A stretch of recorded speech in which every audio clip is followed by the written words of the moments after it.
our next caller is Michael from, does CO stand for Colorado? I think it does. Michael, you're on Talk Heathen. How are you?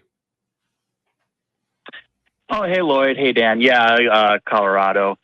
So I got a letter from a JW group, a local group here.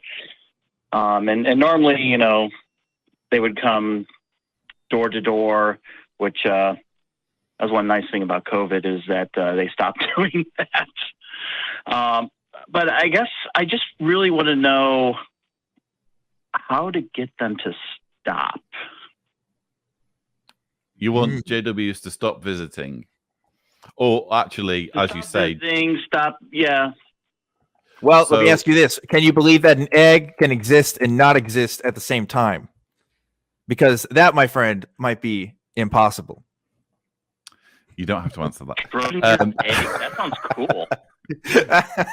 We are overlapping. We're overlapping our calls at this point.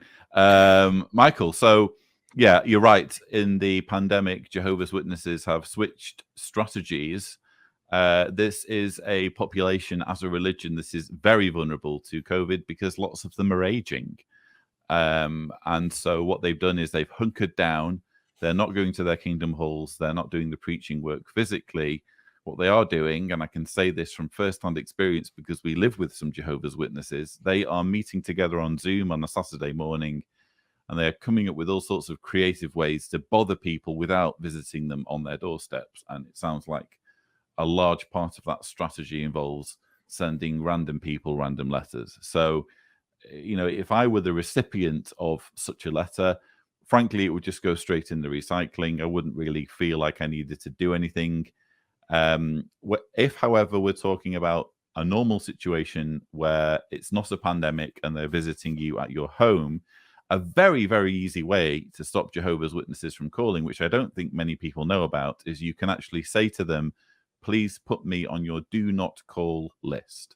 And what will happen then is they will make a notation and be sure not to visit you. Now, that doesn't mean that they might not still visit you occasionally by accident.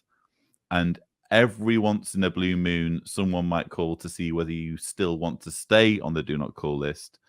But if you just want to not have witnesses call and you're not interested in debating with them or having kind of logical street epistemology sessions with them, then that's a very simple method that you can use.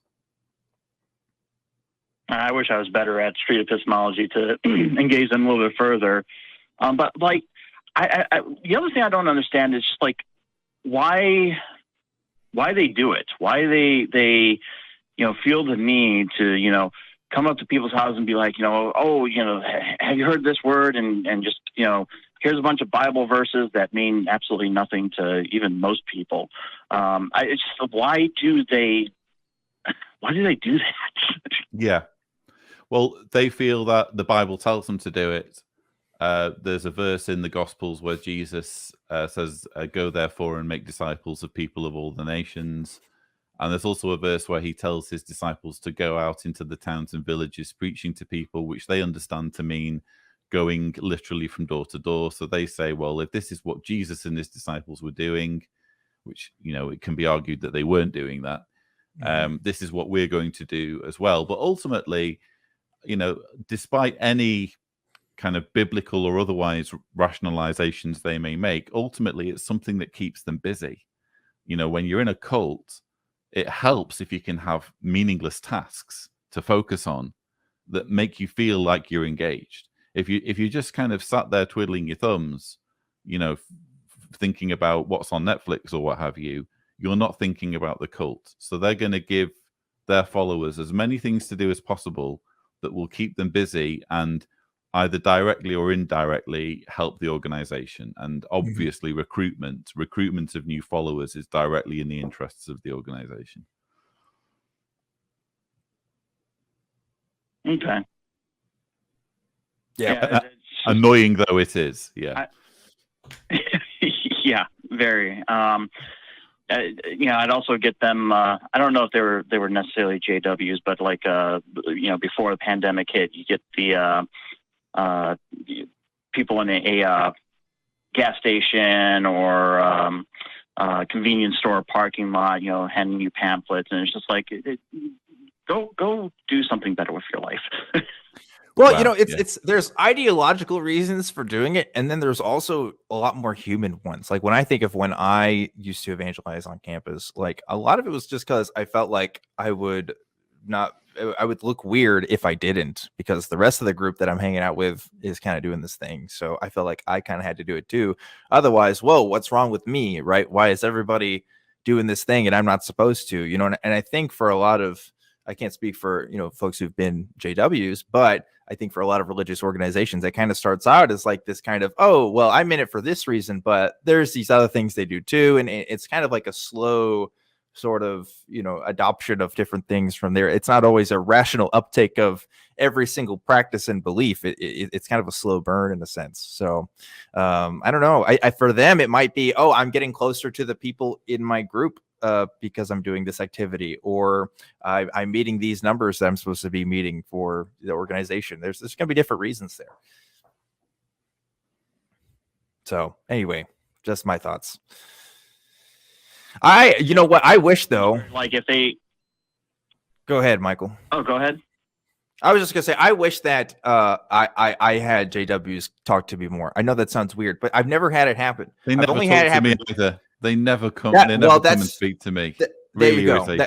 I guess I hear about these experiences and it's just never happened to me. I think it's happened one time in my last department, and I genuinely was busy with something and I couldn't talk to them. But I remember having the studio set up in my background and stuff. It was just like, oh man, if you only you guys knew what I did on my weekends, like you probably wouldn't want to be talking to me. But yeah, I don't know. I haven't had that experience with a JW yet. I'd be curious to see what that would be like.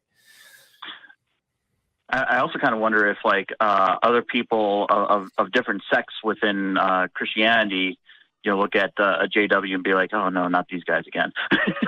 Yeah. Like, well, if you think about it, the entire premise of literally going to someone's property and knocking on their door and saying, you know what, irrespective of what your beliefs are, I'm here to tell you they're wrong and mine are right. And I can't tell you, I mean, as much as we can laugh at the fact that Jehovah's Witnesses do this, and it is irritating, I can tell you as someone who has actually done that, and I did it for, I was a pioneer, so I was doing 70 hours per month of that. And I'm here to tell you, it's a very, very frustrating way to spend your day. Spending an entire day with, I mean, you do sometimes get conversations with people. Sometimes someone might be really, really lonely and they're just grateful of anyone to talk to. But for the most part, it's just rejection after rejection after rejection after rejection. And it's a very, very frustrating way to pass the time. And I would encourage kind of sympathy towards people who are put in this situation. They really are being exploited. And they if they ever were to wake up to the reality of what they're currently in right now, they would be furious at how much time this group is sapping from them. So as kind of irritating as it is, try to think of it more from the point of view of, these people are really being exploited. So we should have some sympathy for them, Mm-hmm. Mm-hmm. So in that case, sympathy, but then should, I guess not necessarily talk them out of their faith, but maybe say, hey, is there a better thing you could be doing than, being rejected like that, being, and feeling that way? Yeah. A Jehovah's Witness would not respond to that sort of argument, because they would say there's nothing better that I could be doing right now than serving Jehovah.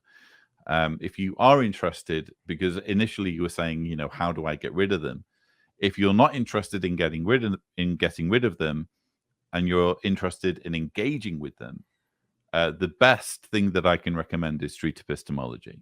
So look into what people like Anthony Magnabosco are doing. Look into, this kind of almost codified way of having a conversation with someone who has a polar opposite view to you, it is possible, amazingly, to have these very, very difficult conversations. It's just there's kind of an art to it that you need to have the patience to learn, you know? Yeah, I tried one, a couple of years ago, just really kind of getting or started into some of the street epistemology, or seeing some of the stuff that Anthony Magbosco did. And yeah, I don't think I did well at all. It does take practice. Yeah, definitely takes practice. Don't think that. I mean, if you want to find some encouragement, look at what Anthony's first videos of him trying this stuff, and he'll be the first one to tell you that he doesn't think they're very good.